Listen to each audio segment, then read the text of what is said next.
The countdown clock in the city square blinked past its final 10 seconds, and 100,000 voices rose together, ready to scream in the new year.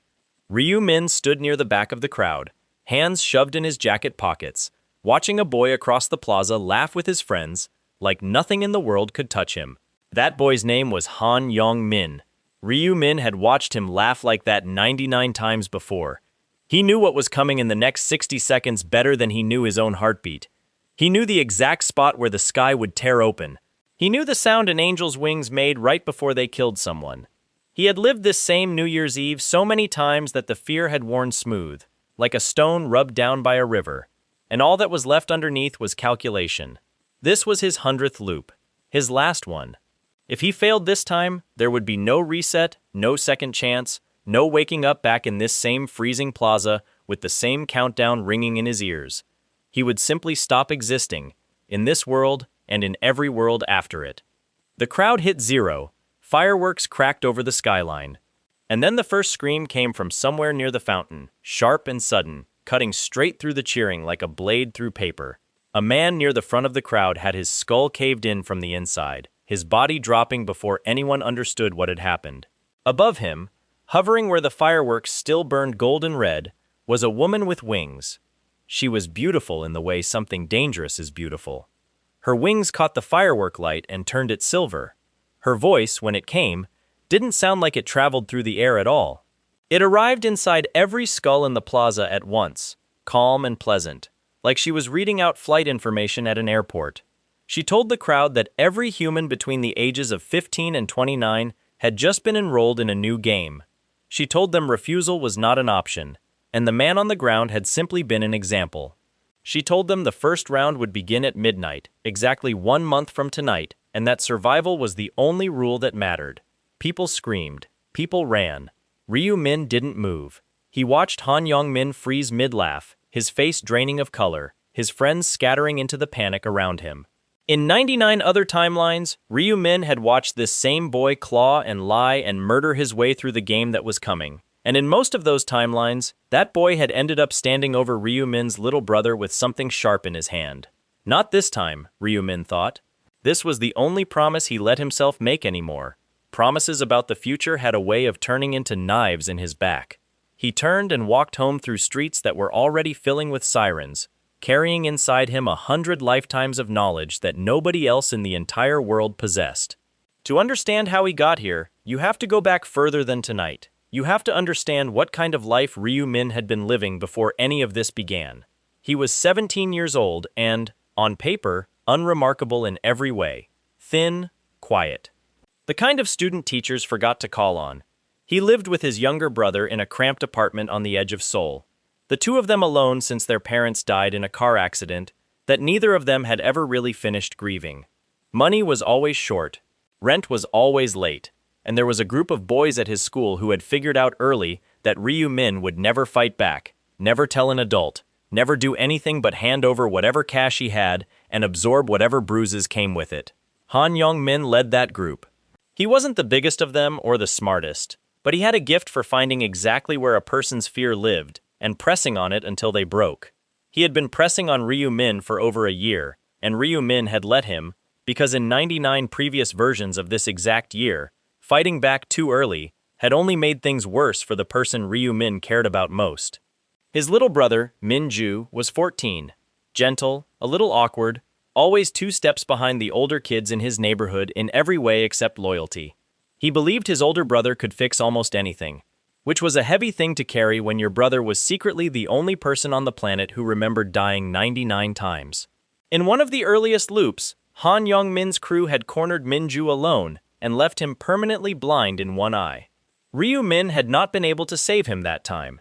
He had not been fast enough, strong enough, smart enough, and he had watched his brother live out the rest of that timeline with a white scar over his eyelid and a flinch that never fully went away. He remembered that flinch every single day since, so when the angel appeared over the plaza and the countdown to the game began, Ryu Min already had a plan running in his head, cold and precise, built from 99 failures and one final understanding of exactly how this story worked. The first round, he knew, would drop every enrolled player into a forest crawling with goblins. Most players would spend that month in a panic, stockpiling supplies, arguing with family, praying to whatever they still believed in. Ryu Min spent it differently. He walked back to Bang Tae-gu's usual corner 3 days after the Angels' announcement. Bang Tae-gu ran a small crew that operated near Minju's middle school, the same crew that, in an earlier loop, had beaten a boy so badly over a stolen phone that they'd threatened to dig up his dead grandmother's grave if he didn't pay them back. Ryu Min still remembered the sound Tae-gu had made bragging about it once, like it was a joke worth repeating. This time, Ryu Min found him behind a shuttered convenience store, alone, checking his phone. Ryu Min didn't say much. He didn't need to. His body remembered things his mind hadn't caught up to in this exact timeline. Muscles trained across 99 lives of near misses and desperate fights. He closed the distance before Tae-gu even looked up, and by the time anyone else came around the corner, Tae-gu was on the ground clutching both hands to his chest. Every finger bent in a direction fingers were never meant to bend. Ryu Min crouched beside him and said, very quietly, that if anyone ever touched his brother, he would come back and finish what he started. Then he stood, put his hands back in his pockets, and walked away, leaving Tae-gu curled on the concrete making sounds that weren't quite words. That was the first thread he cut. There would be more. Midnight arrived exactly 1 month later, and the world went dark. Ryu Min didn't remember falling asleep. Nobody who got pulled into the game did. 1 second he was lying on his thin mattress listening to his brother's breathing through the wall, and the next he was standing in a forest that smelled like wet moss and old blood, his body wrapped in gear he had never owned in this life but had worn in 99 others. He didn't waste time being afraid. Fear was a luxury for people who didn't already know how the story ended. He pulled a strip of dark cloth over the lower half of his face, adjusted his gloves, and stepped between the trees, moving like a man walking a route he had memorized instead of a boy exploring somewhere new. Around him, other players were dying already. He could hear it, screams thinning out fast, the panicked crash of people running the wrong direction into worse danger. Most of them had no idea what waited past the tree line. Ryu Min knew every clearing, every ambush point, every den where the goblins nested in numbers too large for a normal fighter to survive. He found the first den within 20 minutes. There were 11 goblins clustered around a dying fire, hunched green things with crooked teeth and crude spears, the kind of monster a normal 17-year-old should have run from screaming. Ryu Min walked toward them at a steady pace, and something in the way he moved must have registered as wrong, because 2 of them turned before he was even in range. It didn't matter. He was already faster than that. He crossed the last stretch of ground in a blur, driving his blade through the throat of the nearest goblin before it could raise its spear, pivoting off the momentum to open the second one's chest in the same breath. The rest scattered, screeching, but scattering didn't save them. It only meant he had to chase, and chasing was something his body had done 10,000 times before in worlds nobody else remembered. By the time the clearing went quiet, all 11 goblins were dead, and somewhere above the trees, a status window only he could see confirmed that he had just claimed first place across every active zone on the continent. He didn't celebrate. He wiped his blade on the grass, checked the position of the sun, and kept moving, because he knew exactly which prize mattered more than any leaderboard. Every region had a guide, an angel assigned to walk newly awakened players through the basics of the system, hand out starter quests, answer questions in that same too-pleasant voice the executioner in the plaza had used. Most players trusted their guide completely. Most players had no reason not to. Ryu Min knew better. He knew that behind the soft voice and the gentle wings, the guides carried something almost nobody ever managed to take from them while they lived. He found his region's guide 3 days later, waiting in a quiet clearing to hand out a routine quest to any player who approached. She smiled when she saw him coming, the kind of practiced warmth designed to put a frightened human at ease. He told her he had a request, something about wanting better starting gear, and asked if they could speak somewhere private, away from other players who might overhear and demand the same treatment. It was a thin excuse. She didn't question it. Why would she? To her, he was just another confused teenager clutching at whatever advantage he could find. She led him deeper into the trees, still smiling, still talking in that calm, hollow voice, right up until Ryu Min's hand closed around one of her wings. She realized what was happening, a half-second too late. He tore first one wing free and then the other, while she screamed a sound that didn't belong to anything human, and when she tried to summon help, he was already driving his blade through her chest, silencing whatever call she'd started. He knelt over her body afterward and collected what he came for. A rune pulsing faint gold, the kind that only dropped from a guide's death. A vial of something dark red that the system labeled simply as Angel's Blood. Two items that, to any other player in this game, would have sounded like fairy tale nonsense. To Ryu Min, they were the first two pieces of a plan 99 lifetimes in the making. He woke back in his own bed at 5:20 in the morning, and for a long moment he just lay there, flexing his fingers under the blanket, waiting to see if the strength that had let him tear an angel's wings off would still be there in his own body. It was. That was the part almost nobody in this game understood yet. Whatever a player became inside that other world came back with them. The system didn't care which side of the doorway you stood on. Strength was strength, speed was speed, and knowledge, the kind Ryu Min carried, worked exactly the same way whether he was cutting down monsters in a forest or walking through the streets of Seoul. He used that knowledge first on a convenience store 3 blocks from his apartment, buying every lottery ticket combination he remembered clearing out of memory from a life he'd lived and relived so many times the numbers no longer felt like guesses. The clerk barely blinked as Ryu Min collected his winnings in careful, patient stages over the following days, 60 billion won moving quietly into an account under a name nobody would think to watch. He didn't let the cash sit still. He remembered exactly which weeks Bitcoin would climb, and exactly which week it would fall hard enough to gut anyone who bought in blind. He moved his 60 billion in at the bottom of a dip he alone could predict, and by the time the market corrected itself weeks later, that 60 billion had become something closer to 300. None of it was luck. Every decision was a memory wearing the disguise of a gamble. With money like that behind him, Ryu Min could have bought almost anything. He didn't buy comfort. He bought time and safety, and the first real cushion his brother had ever had in either of their lives, moving them into a better apartment under an excuse about a distant relative's inheritance that Min-ju accepted without much question, too relieved by the sudden ease in their lives to look too closely at where it came from. Min-ju noticed something different about his brother, though, even if he couldn't name it. Ryu Min still made him breakfast some mornings, still teased him about his terrible taste in shows, still sat on the end of his bed some nights just to make sure he was actually asleep and not lying awake scared about the monster stories spreading online. But there was a new stillness underneath all of it now, a watchfulness Min-ju had never seen in his brother before, like Ryu Min was always half listening for something the rest of the world couldn't hear. He didn't ask. He was 14, and his brother had just made their entire life easier overnight. Questions felt ungrateful. Ryu Min let him believe whatever comfortable story he needed to believe. He had learned, across 99 failed attempts, exactly what happened when he told the truth too soon. There was one loop, buried deep in his memory, that he still couldn't think about without his hands going cold. A version of this same life where he had sat his brother down and told him everything. The loops, the game, the weight of dying over and over, just to get one more chance at protecting him. Min-ju had believed him instantly and completely, the way only a little brother could. 3 weeks later, a rival player had learned about that conversation somehow, and had used Min-ju as leverage, and Ryu Min had come home to an empty apartment and a message that told him exactly where to find his brother's body. He never made that mistake again. Whatever pain it cost him to lie to Min-ju's face every single day, it was smaller than that. By the time the second round of the game arrived, Ryu Min had already rebuilt his family's entire foundation from nothing, using knowledge no other player in the world possessed. But money and safety were only the beginning of what he needed. The real war hadn't started yet.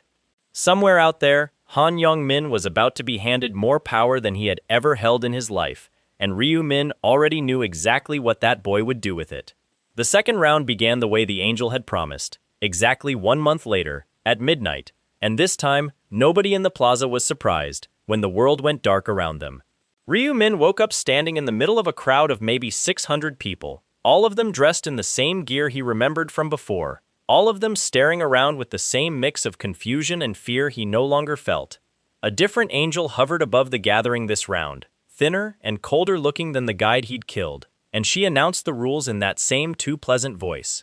This round wasn't about monsters, it was about power. Each region needed a representative, she explained, a single player chosen to speak for the group, to organize resources, to make decisions that would affect everyone under this banner. The position came with authority over shared supplies and shelter locations. It also came, unspoken but obvious to anyone paying attention, with a target on its back. The crowd fractured into arguing clusters almost immediately. Someone nominated a broad-shouldered man who claimed military experience. Someone else pushed forward a local businessman who promised fair distribution of resources. Voices rose over each other, alliances forming and breaking within minutes, everyone desperate for a piece of control in a world that had stopped making sense. Ryu Min ignored all of it. He had watched this exact scene play out 99 times, and in every version, the fighting over leadership meant nothing next to what actually determined survival. While the crowd argued, he slipped toward the tree line at the edge of the gathering space and disappeared into the forest alone. He knew something none of them did. Buried in the mechanics of this round, hidden behind the leadership drama everyone assumed was the whole point, sat a quiet set of conditions that could unlock something far more valuable than any title: a class. Not the common kind that dropped from monster kills and got handed out to anyone who wandered past the right chest. A unique class, the kind the system only allowed one living player to hold at a time across the entire game. The Reaper path required something specific. A player had to kill something already dead in spirit before the system would even consider them, and then drink from what that kill left behind. Ryu Min had already done half of it back in round 1, in a clearing no other player had walked away from. Now he needed to reach level 10 while carrying that angel's blood sealed against his skin, and he needed to do it before anyone else in this region stumbled onto the same secret. He spent the days that followed deep in the forest, hunting alone, moving from clearing to clearing, while the rest of his region tore itself apart over politics. He killed things larger and meaner than the goblins from round 1, creatures with too many joints and eyes that tracked movement long after their bodies stopped working correctly. Each kill pushed him closer to level 10. Each level pushed him closer to a power nobody else in this game would ever be allowed to touch. He crossed the threshold on the 4th night, alone under a canopy thick enough to block out whatever passed for a moon in this place.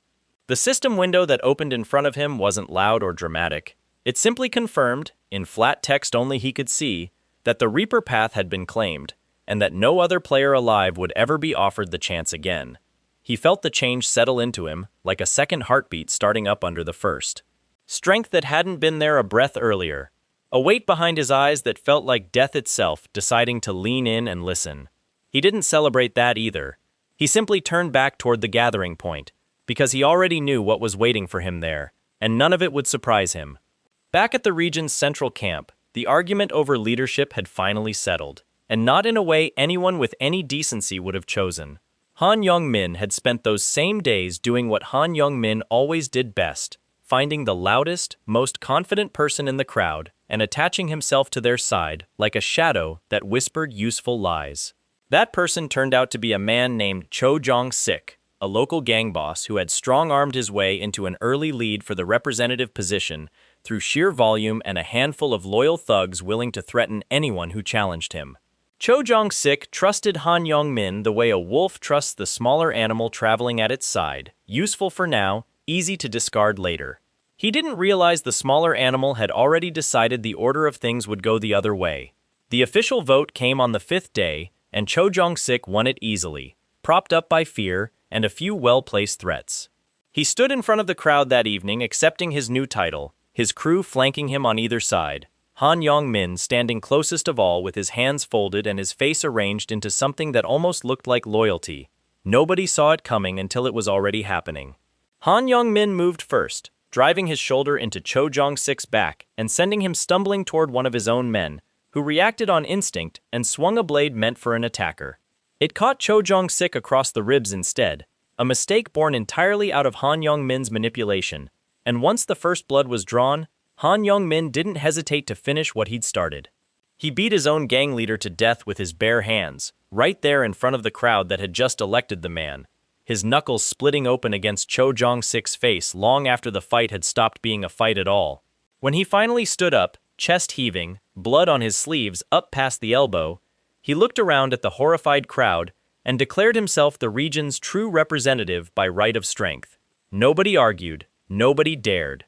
Ryu Min arrived back at camp just in time to hear the tail end of Han Young-min's speech, watching from the tree line as the boy who had spent over a year extorting money and dignity out of him now stood soaked in someone else's blood.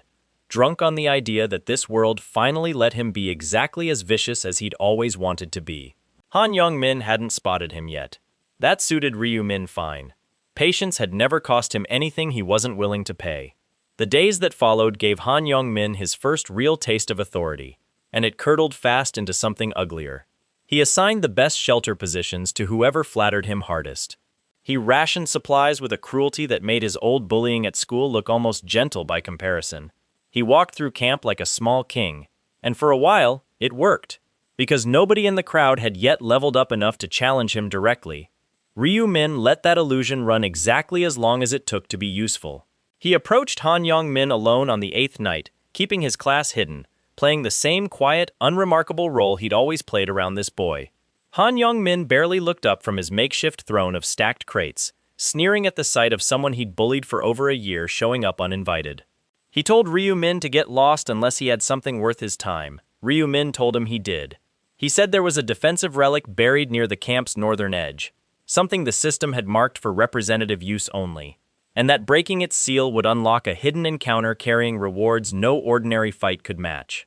He made it sound like a gift. He made it sound like exactly the kind of shortcut a lazy, power-hungry boy would leap at without thinking twice. Han Yong-min took the bait exactly the way 99 loops of watching him had promised he would. He gathered his closest men the next morning and marched to the relic, a squat gray stone half buried in moss, its surface covered in symbols none of them understood and none of them bothered asking about. Han Yong-min raised his weapon and struck it himself, eager to be the one credited with whatever came next. The relic shattered, with a sound like a held breath finally released. What followed wasn't a reward. A wave of pale light spread out from the broken stone and settled over every player who had touched it or stood too close, and a system message appeared in front of each of them a moment later, flat and merciless, informing them that their base stats had just been permanently reduced by half. Han Yong-min stared at his own trembling hands, the strength that had let him beat a man to death now feeling thin and borrowed, gone before he understood what he'd traded it for. Around him, his men were realizing the same thing, panic spreading through the group in silence, because none of them wanted to be the first to say out loud how badly they'd just been used. Somewhere behind them, unseen and unbothered, a hidden encounter opened for anyone still strong enough to claim it, exactly as Ryu-min had known it would. He was the only one still strong enough. He walked past the wreckage of Han Yong-min's crew that same afternoon, tracking the pulse of the newly revealed encounter through the trees, and found what waited for him in a hollow clearing 3 miles out. A creature the system labeled the Divine Punishment Agent, tall as a building, built like something a nightmare had assembled out of armor and rage, the kind of monster that had ended entire veteran parties in every version of this game Ryu-min had lived through before. In earlier loops, he had needed a full team and a week of preparation just to survive an encounter like this one. This time, carrying the strength of the Reaper path inside him for the first time, he walked into that clearing alone. The fight didn't last as long as he expected. The creature swung first, a blow that would have leveled a building, and Ryu-min simply wasn't where it landed, already moving past the creature's guard, with a speed that belonged to something the old rules never accounted for. He drove his blade up through its throat and out the crown of its skull in one motion, and the Divine Punishment Agent folded to the ground like a puppet with its strings finally cut. A world record notification blinked across his vision a moment later, along with something the system called condensed ether, a resource so rare that even Ryu-min, with every memory of every loop stacked behind him, had never held more than a trace of it before. He pocketed it without ceremony and turned back toward camp, already thinking about the next piece of the plan waiting for him in the real world. Because power inside the game had never been the whole point, not for him. The real war was going to be fought in boardrooms and bank accounts just as much as forests and battlefields, and there was one name on Ryu-min's list that mattered more than almost any monster he'd faced this round: Ma Kyung-rak. In every version of this story Ryu-min had lived, Ma Kyung-rak rose to become one of the most powerful players alive, heir to a corporate empire, and secretly the holder of a unique class called Black Knight, a path fueled by something far darker than ambition. He hunted real-world criminals in the space between game rounds, feeding some private hunger the public version of him kept locked behind expensive suits and practiced smiles. Most players who crossed his path either became useful to him or disappeared. Ryu-min intended to be neither. Back in reality, he used the fortune he'd already built from lottery numbers and market timing to quietly buy up shares in Ma Kyung-rok's consultancy firm, moving through shell accounts and patient negotiations until he controlled a stake large enough to guarantee himself a seat at the table. 31%, acquired over careful weeks while Ma Kyung-rok was too consumed with his own game preparations to notice a teenager assembling power right under his empire's floor. There was another piece Ryu-min needed first, though, something that lived in a much darker corner of the city. He remembered, from an earlier loop, a man who prowled a stretch of alleys near the old market district, a predator who used the panic of the game's early rounds as cover for crimes he'd probably always wanted to commit. Ryu-min tracked him there on a cold, quiet night, watching from a rooftop as the man dragged a struggling woman toward a parked van. He didn't hesitate. He came down off that rooftop like something the man's version of the world had no explanation for, closing the distance before the predator even registered he wasn't alone. Ryu-min cut his Achilles tendons first, dropping him instantly, then opened both his wrists with 2 precise strokes, working with the same flat, clinical calm he used on monsters in the forest. When the man tried to trigger some kind of flashlight rune he'd apparently picked up from an earlier kill, Ryu-min spread a dark cloud around them both that swallowed the light whole. He knelt beside the man afterward, waiting until the last of the struggle went out of him, then collected what he'd come for. A rune the system labeled simply as the Rune of Inner Thoughts. A rare drop that granted its holder the ability to read surface-level intentions in anyone nearby, in the real world exactly as easily as inside the game. The woman he'd saved never saw his face. She ran the moment she was free, and Ryu-min let her go without a word, already fading back into the dark before anyone else arrived. He tested the rune the following week, in a corporate luncheon he arranged through his newly acquired shares, sitting across a polished table from Ma Kyung-rok for the first time. He introduced himself carefully, playing the role of a strange, quiet teenage investor who spoke with unsettling confidence about things he shouldn't have known yet. He called himself a prophet, a non-combat class that dealt only in information, and he proved it by describing details about the upcoming 4th round that no leaked source could possibly have provided. Exact terrain, exact rules, a death toll estimate close enough to the eventual real number that it made the color drain slightly from Ma Kyung-rok's face. Ma Kyung-rok studied him across the table like a man trying to solve a puzzle with half the pieces hidden, and Ryu-min let the rune quietly confirm what he already suspected.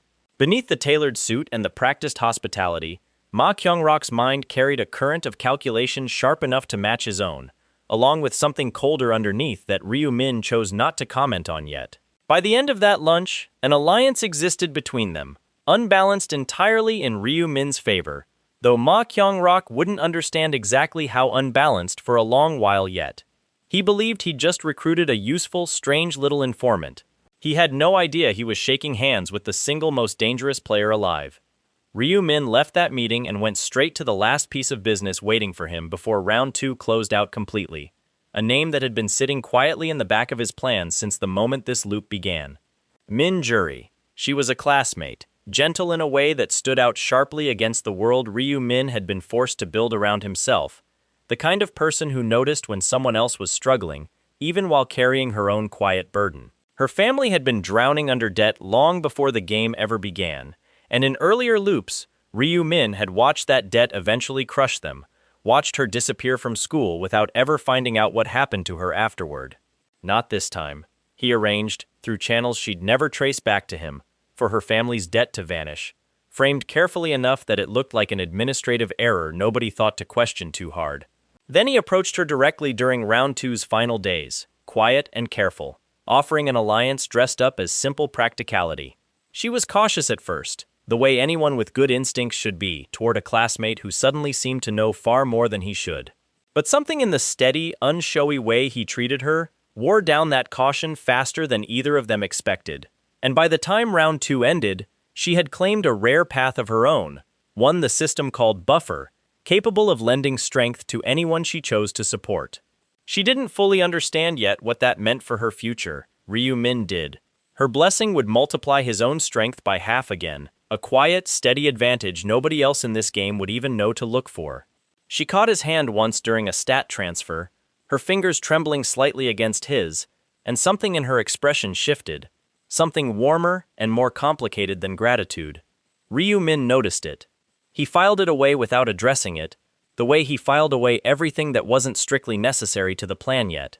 Round 2 closed with Ryu Min holding a unique class nobody else could ever claim, a corporate alliance with one of the most dangerous men in the game, a loyal ally bound to him by debt and warmth in equal measure, and a full accounting of exactly how badly Han Yong-min had crippled his own crew chasing power he never understood. None of it had come easy. None of it would stay easy either. Somewhere ahead, round 3 was already forming in the dark, and it was going to demand more from him than any round before it. Round 3 arrived with less fanfare than the rounds before it, but it changed the shape of Ryu Min's life more than any round so far, because this was the round where the mask he wore started to matter as much as the blade underneath it. The system dropped every player this time into a sprawling ruin, half-collapsed towers and flooded streets that had once been some kind of city, long before any of them were born. The objective was simple to state and brutal to survive.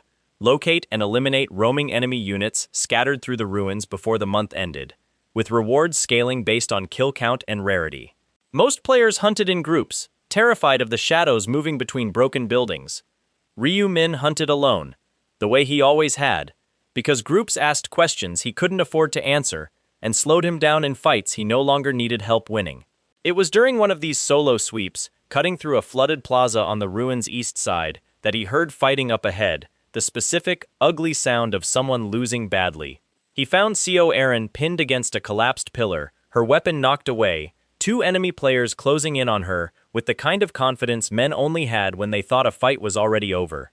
Ryu Min recognized her vaguely, a mainstream celebrity back in the real world, the kind of face that used to smile down from bus stop ads before the game turned everyone's life into something smaller and sharper. He didn't recognize her as anything special in that moment. He simply recognized 2 players about to kill someone for sport, and killing for sport had never sat right with him, not after everything he'd lost to people who thought the same way. He crossed the plaza fast, low to the ground, and put both attackers down before either of them fully registered he'd arrived. It wasn't clean or dramatic, it was efficient, the kind of violence that looked almost bored from the outside, and that was somehow more unsettling to watch than anything flashy could have been. Co. Erin stared up at him from the ground, breathing hard, one hand pressed to a gash along her ribs. She asked who he was. He didn't answer, just checked that she could stand, then turned to leave, already moving on to the next thing on a list only he could see. She called after him, asking why he'd bothered. He told her nobody deserved to die entertaining someone else, and kept walking. She didn't forget that. In the weeks that followed, whenever rumors circulated about a masked player called Black Scythe clearing ruins faster than entire organized parties, she found herself listening a little closer than she meant to, curious about a stranger who'd saved her life and asked for nothing in return. Ryu Min never noticed the attention. He had bigger threats to track. Han Yong-min was still alive, still clinging to whatever scraps of authority remained after the relic disaster had gutted his crew's strength, and predictably, he'd found a new way to claw back relevance. He'd fallen in with a growing player alliance calling itself Fleaba, a coalition built by ambitious, ruthless survivors who traded protection for loyalty and weren't shy about eliminating anyone who threatened their growing grip on the region's resources. Fleaba's leadership didn't know yet what Han Yong-min had cost his own people. They only saw a boy willing to do whatever violence was asked of him without hesitation, and in this new world, that made him useful. Ryu Min watched this development from a careful distance, letting Han Yong-min believe he'd disappeared from the picture entirely. Patience, again, cost him nothing. His attention that round belonged mostly to Ma Kyung-rok, and to the quiet, dangerous work of building an alliance strong enough to survive whatever came next. Ma Kyung-rok's public face was smooth as glass, all charm and calculated warmth, the kind of man who remembered everyone's name and used it exactly once in every conversation to make them feel important. Underneath that face, Ryu Min already knew, lived something with teeth. Ma Kyung-rok's right hand, a broad, quiet man named An Sang-chol, watched their strange new prophet with obvious suspicion during every meeting, arms crossed, eyes tracking every word Ryu Min said for a lie that never came. Sang-chol had earned his position through pure loyalty, not ambition, the rare kind of man in Ma Kyung-rok's orbit who wanted nothing for himself beyond his employer's safety. Ryu Min respected that, quietly, in the same clinical way he respected anything useful. He fed Ma Kyung-rok pieces of information across several meetings that round, always accurate, always just valuable enough to deepen the man's dependence, without giving away the full shape of what Ryu-min actually knew. In exchange, Ma Kyung-rok's resources became Ryu-min's resources, his corporate reach becoming a second set of hands Ryu-min could use, without ever lifting his own. It was during the third of these meetings that Ryu-min got his clearest look yet at exactly what kind of monster he'd allied himself with. Ma Kyung-rok left the meeting early one evening, citing a personal matter, and Ryu-min, curious despite himself, followed at a distance, using speed no bodyguard in that building could have tracked. He watched Ma Kyung-rok slip into an unmarked car and disappear toward the industrial edge of the city, and by the time Ryu-min caught up on foot, he found a warehouse lit by a single hanging bulb, and inside it, 3 men who'd apparently spent years running trafficking routes through the docks, now tied to chairs and very aware of what was about to happen to them. Ma Kyung-rok worked through them one at a time, calm and unhurried, his expensive suit somehow untouched by any of it. Each kill fed something visible only to those who could see the same system windows Ryu-min could. A dark pulse of mana gathering around Ma Kyung-rok's chest, with every life he ended, the unmistakable feeding pattern of the unique Black Knight path. Ryu-min watched from the shadows without interfering. These 3 men weren't victims worth grieving. But the hunger on Ma Kyung-rok's face while he worked told Ryu-min something important, something he filed carefully away alongside everything else. His ally wasn't driven by justice. He was driven by appetite. And appetite that specific never stayed satisfied for long. That knowledge would matter eventually. For now, it was simply one more piece on the board. Round 3 closed with Ryu-min's position stronger than it had ever been across 99 lifetimes. His corporate leverage secure, his information network deepening, his blade sharper than it had any right to be for a boy who'd started this loop broke and bullied. Then round 4 arrived, and round 4 didn't ask anyone to survive quietly. The announcement came the same way it always did, an angel's voice settling into every skull at once, this time carrying rules colder than anything before. Round 4 had no monsters to hunt and no leadership elections to argue over. It was a pure deathmatch, players against players, victory measured entirely in kills, and every enrolled fighter in the region would be dropped into the same enclosed arena until only a fraction remained. Ryu-min had lived through this round more times than any other, and it had killed him outright in at least a dozen of those loops.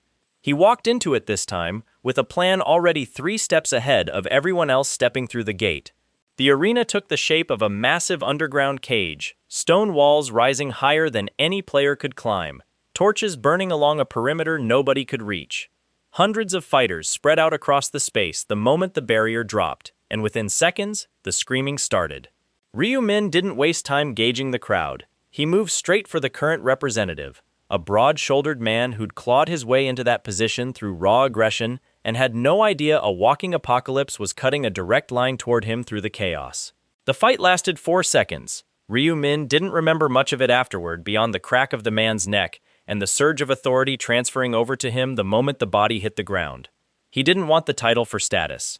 He wanted it because it let him see the arena's full player roster, every name, every position, updated in real time, a map of exactly who was hunting who across a killing field designed to hide that information from everyone else. Han Yong-min's name sat near the middle of that list, moving fast, already 3 kills deep into the round. Ryu-min let him keep moving for a while. There was a specific way he wanted this to happen, and rushing it would have wasted the setup he'd spent an entire loop building. He created a decoy first, a construct pulled from a skill buried deep in the Reaper path, a perfect physical copy of himself, built to bleed and stagger and die convincingly under the right kind of hit. He positioned it in a narrow stone corridor he knew Han Yong-min would eventually funnel through, chasing an easier kill, then stepped back into the shadows to watch the trap close on its own.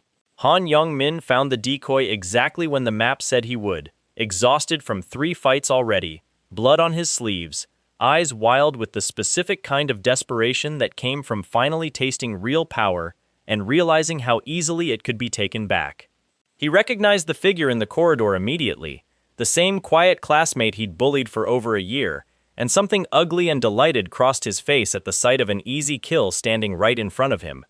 He raised his weapon, told the decoy this was payback for every ounce of respect Ryu-min had never shown him, and drove his blade clean through its back. The decoy dissolved into nothing the instant the blade connected, and Han Young-min's triumphant grin lasted exactly as long as it took him to understand what that meant. The real Ryu Min was already behind him. He didn't say anything clever. He'd never needed to. His blade opened Han Young-min's throat in one clean motion, and the boy who had spent over a year making Ryu Min's life smaller and colder finally understood, in the last conscious seconds he had left, that every ounce of power he'd stolen this round had never made him anything more than prey wearing a predator's mask. His body hit the stone floor, and for the first time in 99 lifetimes, Ryu Min watched Han Young-min actually stay dead. He didn't linger over the moment. There wasn't room in this arena for lingering.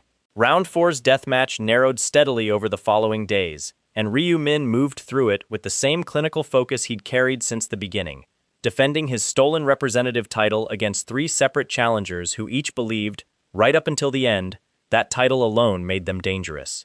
By the time the arena thinned enough for the round to close, Ryu Min's reputation had shifted into something almost mythic among the surviving players. A masked fighter nobody could pin down, moving through the deathmatch like violence itself had decided to wear a human shape. That reputation gave him exactly the opening he needed for the next piece of his plan. Fleba's leadership had grown fat and confident during round 4, using their coalition's size to bully smaller groups into surrendering resources without a fight. Ryu Min had watched their rise across 99 loops and knew precisely how rotten their foundation actually was, built on threats and stolen supplies rather than any real strength. He engineered their downfall the same way he engineered everything else, patiently and from the shadows. He created a fake registration account, dressed up with just enough fabricated history to look legitimate, and let word slip through channels. Fleba's leadership trusted that this account belonged to a rival group planning to challenge their territory. He made sure the trail led exactly one place, an apartment building that had, in this loop, become Han Young-min's old base of operations, empty now since his death but still listed under his name in whatever records Fleba's people were checking. Fleba's top players took the bait exactly as expected, gathering in force to eliminate a threat that didn't actually exist, walking single file up a narrow concrete stairwell that Ryu Min had scouted days earlier. He met them there wearing a transformation mask he'd claimed during round 3, a rare item that let him borrow the appearance of any player he'd previously defeated. And in this case, he chose a face none of them would think twice about trusting until it was already too late. 3 of Fleba's top leaders died on that staircase within seconds of each other, his blade moving too fast for any of them to fully process what was happening before their part in it ended. Whoever remained below scattered in a panic that took the entire alliance apart from the inside within days, its structure too dependent on those 3 names to survive their sudden, simultaneous disappearance. Nobody outside that stairwell ever learned who had done it. Nobody needed to. With Han Young-min gone and Fleba in ruins, Ryu Min turned his attention toward the one gap left in his growing arsenal, something no amount of strength or strategy could fix on its own: his gear. He remembered a blacksmith from earlier loops, an Englishman named Daniel, brilliant with rare materials in a way almost nobody else in the game world could match, living in quiet poverty in a remote cabin because the world outside the game had never recognized what he was capable of. Ryu Min flew to England during a gap between rounds, tracking Daniel down through nothing but memory and persistence, finding him exactly where every previous loop had placed him, hunched over a workbench in a cold, cluttered cabin surrounded by tools most people wouldn't recognize. He didn't waste time with flattery. He laid out an offer plainly, a substantial stock allocation, enough to change Daniel's entire circumstances overnight in exchange for exclusive access to his craftsmanship going forward. Daniel studied him for a long moment, clearly unused to strangers showing up with offers that generous, then asked what kind of person needed a blacksmith badly enough to fly across an ocean for one. Ryu Min told him the truth, or close enough to it. He said he was building something that needed to survive against forces most people couldn't imagine, and that he needed someone who wouldn't ask too many questions about why. Daniel laughed, short and surprised, and said that description fit his entire career so far. He agreed before Ryu Min finished explaining the terms, already imagining materials he'd only ever dreamed of working with. By the time Ryu Min flew back to Seoul, he had secured the last major piece of infrastructure he needed, heading into the rounds ahead, a private pipeline for gear no other player in this game would ever be able to replicate. Behind him, the trail he was leaving had already grown long enough that people were beginning to notice, even if none of them understood yet what they were looking at. A corporate heir who trusted a strange teenage prophet more than his own instincts. An alliance destroyed overnight by an enemy nobody could name. A masked fighter whose kill count in the arena had become the stuff of quiet, frightened rumor. Somewhere in the middle of all that noise, the world was still failing to see him clearly, which was exactly how Ryu Min needed it to stay. The fifth round didn't begin with an announcement so much as a slow, grinding collapse. Ryu Min had been watching the population numbers fall for weeks, a quiet dread building in every region as fewer and fewer players survived each passing round. He knew what came next because he'd lived through it before. Whenever a zone's active population dropped below 500, the system stopped pretending regions could stay separate. It merged them, forcing strangers from opposite ends of the country into shared, brutal proximity. His own region crossed that threshold on a gray morning 3 weeks after Round 4 closed, and the system's response was immediate. A notification spread across every surviving player's vision, cold and procedural, informing them that their zone would be folded into a larger consolidated territory before the next round began. Ryu Min had expected this. What he hadn't fully prepared Min Juri for was what came with it. He found her the day the notification hit, sitting on the steps outside her family's new apartment, staring at nothing in particular. She told him, in a voice stripped of its usual gentleness, that she kept seeing faces from Round 4 whenever she closed her eyes. 30 of them, she said. 30 people she'd killed just to make it out of that arena alive, and none of the training the system gave anyone had prepared her for what that number actually felt like once the adrenaline wore off. Ryu Min sat down beside her on the steps. He didn't offer empty comfort, because he'd never been good at that and she would have seen through it instantly anyway. Instead, he told her plainly that every one of those 30 people would have killed her without a second thought if their positions had been reversed, and that the only reason she got to sit here now, upset and alive, was because she'd been strong enough not to hesitate when it mattered. She cried a little after that, quiet and controlled, the kind of crying someone does when they're finally allowed to. Then she wiped her face, looked at him with something steadier in her eyes, and asked what came next. What came next was Round 5, and Round 5 demanded more strength from her than any round before it. The consolidated territory turned out to be a vast desert plain, sand stretching to a horizon broken only by jagged rock formations and the distant shimmer of heat no real sun should have produced. Every regional representative from every merged zone had been pulled here, dropped onto a killing field designed for exactly one outcome. Only the strongest region's leadership would survive to speak for the entire merger. 9 other representatives stood scattered across that desert floor when Ryu Min arrived, each of them confident, each of them backed by whatever crew they'd managed to keep alive through 4 brutal rounds. None of them had ever heard the name Black Scythe. All of them were about to. Before that confrontation, though, Ryu Min spent the days leading into Round 5 doing something he'd never had the luxury of doing in 99 previous lifetimes.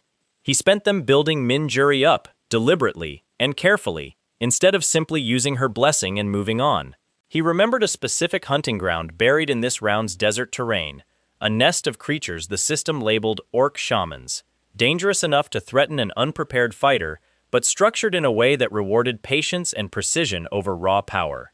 It was, in every loop he'd survived, the fastest and safest place to push a support class fighter's level, without risking their life on something that could end them in a single mistake. He brought her there personally, walking her through the terrain, staying close enough to intervene the instant something went wrong but forcing himself to hold back and let her fight her own battles when the danger stayed manageable. She struggled at first, her instincts still leaned toward flinching at the worst possible moment, a holdover from Round 4 that hadn't fully faded. But she was smart, and she watched him work the way he needed her to, learning the rhythm of when to strike and when to fall back, and by the 4th day her hesitation had burned away into something closer to confidence. There was a moment on that 4th day, both of them resting against a rock formation after clearing a shaman nest, when she asked him quietly why he kept doing this. Why he kept protecting her, training her, showing up for her, when he clearly could have handled every fight alone and left her to fend for herself like most players would have. He told her the truth, or close to it, that he needed allies he could actually trust in the fights coming ahead, and that trust wasn't something he handed out easily. She studied him for a long moment after that answer, something soft and searching in her expression, and reached over to adjust a strap on his gear that didn't actually need adjusting, her fingers lingering there a beat longer than the task required. Ryu Min noticed. He always noticed. He let the moment pass without commenting on it, the same way he'd let every similar moment pass since round 2, because there wasn't room yet in his plan for anything that soft. Not while there were still 9 representatives standing between him and the next piece of the board.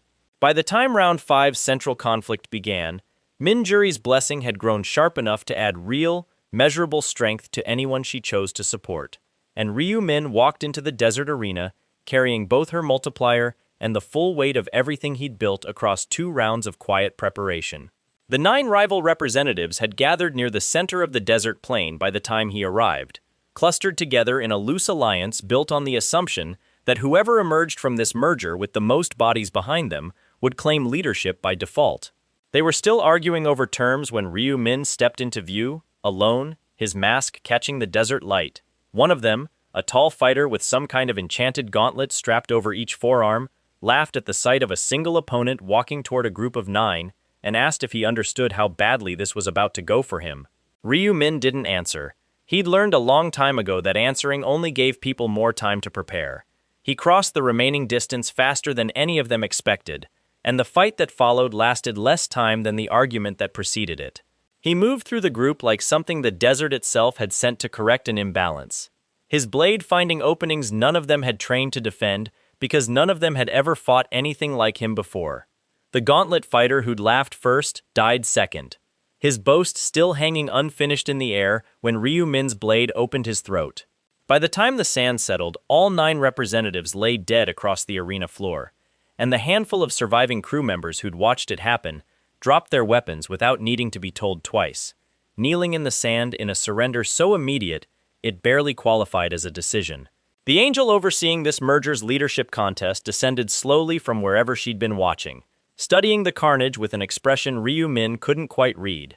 She announced, in a voice quieter than the usual pleasant monotone the guides used, that the merged territory's leadership now belonged to him by right of conquest, and that his personal guide, the one assigned to oversee his original region before it was consolidated, would be elevated to speak for the entire merged plane going forward. Ryu Min accepted the title with the same flat indifference he accepted everything that wasn't strictly useful, and turned his attention immediately to the next objective waiting somewhere deeper in that desert. He'd heard rumors, back in Round 3's meetings and in scattered whispers among surviving players, of something the system tracked separately from ordinary kill counts. An Akashic record, a running list of the fastest, cleanest, most decisive victories against the game's most dangerous bosses, updated in real time and visible to every player who cared to check it. Ryu Min had never come close to breaking one of those records in 99 previous lifetimes. He'd never had the strength to try. He had it now. The superior orc waited in a canyon carved deep into the desert's eastern edge, a creature the current record listed as having wiped out 3 entire veteran parties before finally being brought down after a fight lasting the better part of a day. It stood taller than any monster Ryu Min had fought so far, its skin a mottled gray-green stretched over muscle that looked more like stone than flesh, twin heads mounted on a neck thick enough to shrug off ordinary weapons entirely. He studied it from the canyon's rim for exactly as long as it took to identify the seam between its 2 skulls, the single narrow point where a blow could reach something vital in both heads at once. Then he dropped down into the canyon, closed the distance before the creature had fully registered his presence, and drove a single empowered strike, the moonlight slash he'd carried since claiming the Reaper path, directly through that seam. Both heads came apart in the same instant. The creature's massive body hadn't even finished collapsing before a system notification confirmed what Ryu Min already knew. A new Akashic record set. 1 second. The fastest kill against a superior orc the system had ever logged. He collected the unique gear chest the record unlocked without much ceremony, the way he collected everything, and made his way back out of the canyon carrying materials rare enough that even players who'd survived every round so far would never lay eyes on anything close to them. That was the piece he needed to finally call in the favor he'd secured back in England. He returned to reality between rounds and brought everything he'd gathered straight to Daniel's workshop, now relocated to a proper facility in Seoul thanks to the stock allocation that had changed the blacksmith's life overnight. Daniel's eyes went wide at the sight of the materials spread across his workbench. Rare crystals pulled from bosses no ordinary player would ever face, condensed aether harvested from a divine punishment agent, fragments of the superior orc's near-indestructible hide. He worked for 3 straight days without much sleep, muttering to himself in a mix of English and increasingly fluent Korean. And when he finally stepped back from the forge on the 3rd night, he presented Ryu Min with a weapon unlike anything the blacksmith had ever built before. A scythe, the blade dark enough to seem to swallow the light around it, its edge humming faintly with power drawn from every rare material fused into its construction. Daniel called it, half joking and half in awe of his own work, something worthy of ending a story. Ryu Min looked at the weapon for a long moment, feeling the way it settled into his grip like it had always belonged there, and gave it a name that fit exactly what it was built to do: the Scythe of Death. He carried it back into the game world for the remainder of round 5, feeling, for the first time across 99 lifetimes, like he finally held a weapon that matched the scale of what was still coming. There was one more piece of infrastructure waiting to be built before this round closed, and it required Ryu Min to step back into Ma Kyung-rok's world one final time. He'd been developing the idea for weeks, something he remembered succeeding wildly in a handful of earlier loops where he'd survived long enough to see it through. A player-to-player trading platform, built using Ma Kyung-rok's corporate infrastructure and Ryu Min's own profit-level knowledge of which items and materials would matter most in the rounds still ahead.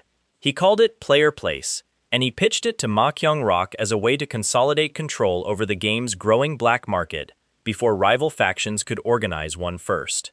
Ma Kyung-rok listened to the pitch in his usual glass-smooth silence, then agreed almost immediately, already calculating the profit margins in a boardroom full of executives who had no idea their entire strategy was being dictated by a quiet teenager, most of them barely registered as present.